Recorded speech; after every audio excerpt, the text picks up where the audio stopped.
तो चलिए आज एक नया और बहुत ही पावरफुल शब्द सीखते हैं। आज का हमारा शब्द है ऑरेटर। सुनने में ही कितना दम है ना? आइए इसका मतलब समझते हैं। ओके, तो ऑरेटर एक नाउन है, यानी कि एक संज्ञा। इसका मतलब है a skilled and eloquent public speaker. Basically एक ऐसा इंसान जो पब्लिक में बोलने में उस्ताद हो। लेकिन यहाँ सबसे इंपॉर्टेंट वर्ड है एलोक्वेंट। एलोक्वेंट का मतलब सिर्फ बोलना नहीं होता। इसका मतलब होता है बहुत ही प्रभावशाली ढंग से बोलना। समझ रहे हैं?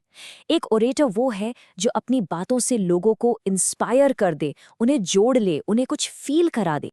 अच्छा, इसको और अच्छे से समझने के लिए एक एग्जाम्पल लेते हैं। मार्टिन लूथर किंग जूनियर से बेहतर एग्जाम्पल और क्या ही होगा, है ना?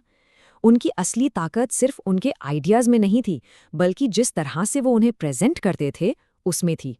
उनकी वॉइस, उनके वर्ड्स का सिलेक्शन, वाओ! इन्हीं सब चीज़ों ने उन्हें एक पावरफुल ऑरेटर बनाया। चलिए सेंटेंस देखते हैं। Martin Luther king junior was a powerful orator whose speeches inspired millions। तो अब इसका एक अलग एंगल देखते हैं। देखिए, कभी कभी एक जबरदस्त ओरेटर होना ना एक डबल एज्ड स्वॉर्ड की तरह भी हो सकता है। ये सेंटेंस क्या बता रहा है कि एक पॉलिटिशियन था जो बोलने में इतना माहिर था कि लोग उसके बोलने के स्टाइल को उसके काम से उसकी पॉलिसी से ज्यादा जानते थे। सोचने वाली बात है ना? चलिए सेंटेंस पढ़ते हैं। The politician was known more for being a skilled orator than for his actual policies. और हाँ, ऑरेटरी यानी बोलने की ये कला एक बहुत ही प्रैक्टिकल स्किल है।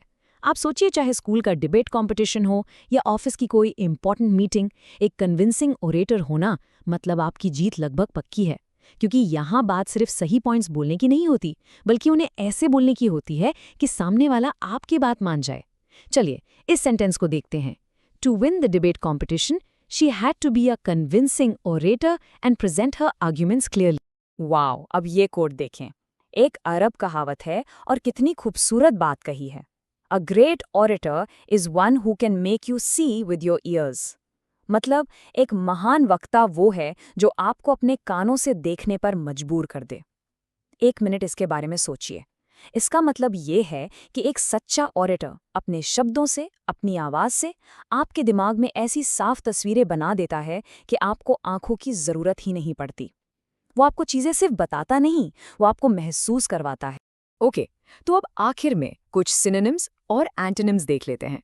इससे आपकी वोकैबुलरी और स्ट्रांग होगी। तो सिनोनिम्स यानी मिलते जुलते शब्द क्या है? स्पीकर, लेक्चरर, रेटोरिशियन, ये सभी बोलने वाले लोगों के लिए यूज होते हैं। लेकिन अब इसके एंटोनिम्स देखिए, यानी इसके उल्टे शब्द। Mute, listener, audience. और यही तो पूरी कहानी का दूसरा और शायद सबसे इंपॉर्टेंट हिस्सा है। क्योंकि एक ऑरेटर अपनी ऑडियंस के बिना कुछ भी नहीं है, राइट? उसकी कला की वैल्यू तभी है जब सामने कोई उसे सुने और समझने वाला हो। बस आज के लिए इतना ही। मिलते हैं नेक्स्ट वीडियो में। Happy learning. बाय।